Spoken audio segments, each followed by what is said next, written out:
contradiction totale avec ce que je voyais vis-à-vis de Obito, vis-à-vis de, bon, on va l'appeler Obito, vis-à-vis d'Obito, donc dans les derniers chapitres qu'on avait vu de lui, où il était un peu pathétique, où il était relativement assez faible que pour se faire niquer ou faire jeu égal avec Kakashi, alors que celui-ci avait un gros potentiel, avait un potentiel assez énorme pour pouvoir niquer Kakashi avec aise, même sans le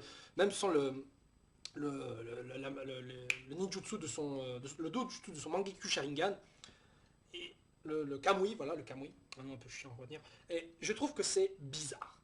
Parce que je pense franchement que Kishimoto s'était dit, putain, du fait de la narration, Obito doit combattre Kakashi. Mais Obito est plus fort que Kakashi. Mais j'ai pas envie que Kakashi crève. Et j'ai envie qu'il y ait un combat équitable, donc je vais faire en sorte que les deux soient d'un même niveau. Mais le problème c'est que Kishimoto n'en avait pas fini avec Obito. Il voulait le transformer en Jinchuriki de Jubi, et c'est ce qui arrive donc. Dans ce chapitre-ci, Obito est devenu le Jinchuriki de Jubi, et est devenu, indirectement, Dieu. Parce qu'il est devenu l'égal du Rikudu Senin, qui était l'égal au dieu des ninjas, plus que Hashirama n'était vraiment le dieu, quoi, le dieu. Il a la puissance des 10 bijou, en partie, bon, vite fait Kyubi, tout ça, mais il a quand même la puissance de, au minimum, 8 bijou complets, et je veux dire, ça c'est... Voilà. Donc, Hashirama dit vite fait que celui-ci d'ailleurs est plus puissant que lui, ça donne une idée de sa force, déjà qu'on voyait le combat titanesque qu'avait Madara et Hashirama à l'époque, Hashirama qui en plus est un immortel là, donc voilà.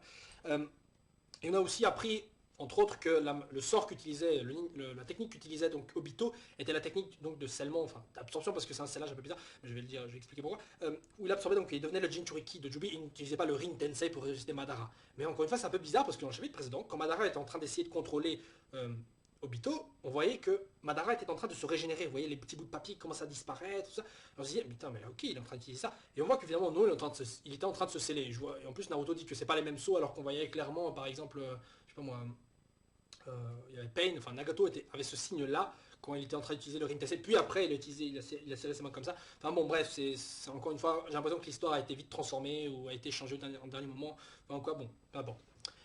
On fait ce qu'on a. Et donc ce chapitre-ci, qui montre la toute-puissance du nouveau dieu, du nouveau Rikudu Senin, où donc Obito arrive en fin de chapitre à niquer Hashirama et Tobirama en un coup comme ça. Hashirama, je pense qu'il avait vite fait esquiver parce qu'on voit qu'il avait un clone de bois, alors qu'on voit que ton frère Tobirama s'est vite fait niquer, il est totalement dépassé, quand finalement la venue des quatre anciens Hokage n'est plus tellement impressionnante face à ce nouveau dieu, quoi. Et d'ailleurs au milieu de ce chapitre on voyait Madara qui disait il a réussi à enfin il pourrait m'anticiper avant que j'utilise ma carte piège, enfin ma carte piège, j'en ai pas de Yu-Gi-Oh, mais je veux dire ma trump card, en gros mon Vatou si vous voulez. Donc ça veut dire que Madara a encore un truc en réserve, une sorte de plan en tête, et le fait que c'est peut-être pour ça d'ailleurs que Madara était en train de sourire, parce qu'il avait une idée derrière la tête. Et là on se dit, ok d'accord, là ça devient logique. Mais quelle est cette idée? Je vois pas ce qu'il pourrait faire face à Toby. Enfin je veux dire, ok, il a essayé de le contrôler, il a foiré, il n'a plus aucun contrôle sur Toby. Toby d'ailleurs qui j'ai l'impression n'a plus de contrôle sur lui-même, il ne parle plus, il a les yeux grands ouverts comme un psychopathe, il a encore les cheveux blancs, il a les queues qui ressortent, parce que si vous n'avez pas compris, les petits trucs qui lui dépassent, est une symbolique qui dédie que de Jubi. Hein. Il a le même logo dans le dos qu'avait le Rikudu dans sa veste, on peut se dire d'ailleurs c'est un peu bizarre. On peut se demander, c'est un peu bizarre, pourquoi est-ce que ces logos apparaissent. Enfin bon, ces logos, ces symboles apparaissent. C'était apparu par exemple sur Naruto qui avait d'accord le chakra de Kyuubi vite fait. On pouvait se demander aussi pourquoi ça apparu, qu'il y avait les mêmes symboles qu'il y avait en face d'ailleurs, qui avait le Rikudu sur sa veste. Hein, c'était pas un tatouage ou quoi. Hein, donc voilà, c'est pour vraiment faire le parallèle Rikudu Obito pour dire qu'il est presque aussi puissant. Et on voit que le mec a réussi facilement à niquer les ninjutsu, enfin les techniques des 4 Hokage, la barrière qui retenait même Jubi lui-même, qui arrivait à faire une explosion qui aurait pu raser tout un pays. La Belgique par exemple, la France, j'en sais rien. En tout cas, c'est des attaques titanesques. Et Obito a réussi à s'en débarrasser comme ça. Donc, qu'est-ce qui arrive avec Obito? Peut-être qu'il a encore le contrôle de lui, peut-être que le Jubi le contrôle, peut-être qu'il y a une sorte d'entité maléfique liée au Rikudu qui vole un peu partout, contrôlée par le Jubi, tout un bordel dans la tête d'Obito. Enfin, plein de choses. Et qui me font dire que, vu qu'il n'y a plus aucun contrôle sur Obito, et que Madara l'a niqué, et on a l'impression qu'il va faire quelque chose, parce que là il se relève, là, il rigole plus, il est plus assis en train de jouer à la marelle par terre. Enfin, il se relève, et il va nous sortir un truc dans le chapitre suivant. Il va nous sortir un truc. Peut-être qu'il va s'allier, peut-être qu'il va entrer dans l'alliance vite fait pour arrêter Obito et les aider, enfin je sais pas, beaucoup de choses qui pourraient se produire. Ce serait un peu bizarre, mais il est possible qu'on voit alors une confrontation Obito-Madara, peut-être Madara acculé, parce que c'est vrai que Madara pour l'instant jusqu'ici il était monsieur invincible, jusqu'à l'arrivée d'Hashirama, et maintenant on a l'arrivée d'Obito. Encore une fois, une surenchère de puissance à la DBZ qui ne me dérange pas vu que je suis un fan de DBZ. Mais dans un manga comme Naruto, ça pourrait être très très mal contrôlé. Alors je me demande qu'est-ce qui pourrait arrêter Toby. Et là, la seule chose qui pourrait arrêter Toby, c'est une technique à la Fairy Tail, la puissance des sentiments, l'amour, je sais pas, des flashbacks. Fais Obito, s'il te plaît, arrête, souviens-toi de Rin, machin. Enfin, bref. Et on peut se dire aussi, qu'est-ce qui attend alors Obito pour utiliser la technique du Mugen Tsuyokomi sur la Lune? Qu'est-ce qui attend Obito pour utiliser cette technique? Qu'est-ce qu'il attend?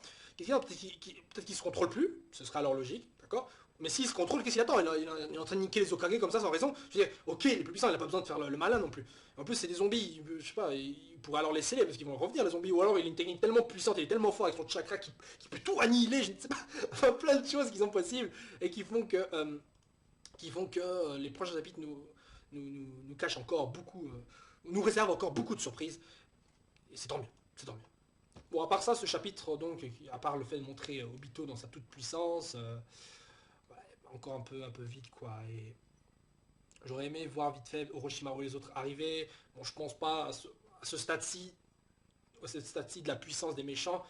Je commence à me demander ce que vous pourrez bien pouvoir faire les anciens Okage. Ils arriveront peut-être lorsque la bataille sera totalement terminée, mais on peut se demander ce qu'ils vont nous apporter. Orochimaru, peut-être, va nous amener un truc. Orochimaru peut nous réserver quelque chose. D'accord. Mais les autres Okage, voilà, ils auraient pu rester là. Bah si, enfin, en même temps, je pense pas qu'Orochimaru s'est dit bon, bah on va ramener les anciens, on va ramener les Kage actuels. Bah, ouais, c'est pas comme si on allait avoir quelqu'un d'aussi puissant que le Rikudo Senin. C'est pas comme si on allait avoir quelqu'un comme lui comme adversaire. Eh bah si, Orochimaru. Et tes petits alliés, enfin, ton petit plan de les sauver n'est pas si utile. Ou peut-être il l'a fait juste pour Tsunade, allez savoir. Bref. Euh, à part ça, voilà. Obito est de nouveau le méchant. Et c'est une bonne chose, parce qu'il nous a déçus. Et là, il remonte la pente, enfin. Et je tiens bon bout, j'espère qu'Obito ne va pas se Naruto au dernier moment, parce que là, en fait, à part ça, je vois pas grand chose pour l'arrêter. Déjà, Madara, c'était assez chiant. Alors lui, alors Obito, je me demande ce qu'ils vont nous faire. Je pense pas que Madara, enfin, peut-être que Madara va les aider, peut-être qu'il va rester là, les regarder, je ne sais pas, mais il va nous sortir quelque chose.